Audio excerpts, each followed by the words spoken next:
அரிய சொல்ல பாவக்காய் அழுகுதோ இல்லையோ, எங்கள் வீட்டுக்காரு பாவக்காய் காரக்குழம்பு வைக்க போகிறேன் சொன்னாவே அழுதிடுவார்.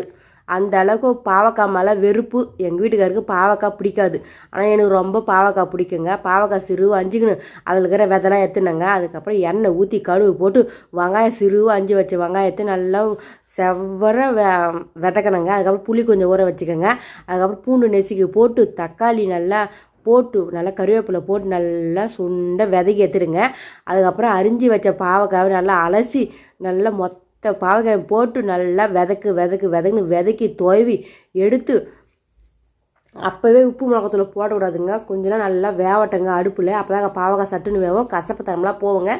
மறுபடியும் தட்டு திறந்து அதுக்கப்புறம் உப்பு மிளகாத்தூள் போட்டு உங்களுக்கு எவ்வளோ காரம் வேணுமோ அவ்வளோ காரம் போட்டுங்க. எங்களுக்கு காரம் கொஞ்சம் அதிகமாக சாப்பிடுவோம். ஏன்னா பாவக்காய் காரம் காரம் அதிகமாக இருந்தால் அப்போ தான் நம்மளுக்கு புளிப்பு தெரியாதுங்க. அதுக்கப்புறம் நல்லா தண்ணி ஊற்றி நல்லா கிண்டி கிளறி எடுத்து ஒரு தட்டு போட்டு மறுபடியும் மூடி வச்சுருங்க. தட்டு போட்டு மூடி வச்சா தான் காயெல்லாம் எப்பவுமே வேவுங்க. திறந்து வெளியே வச்சா வேவாதுங்க.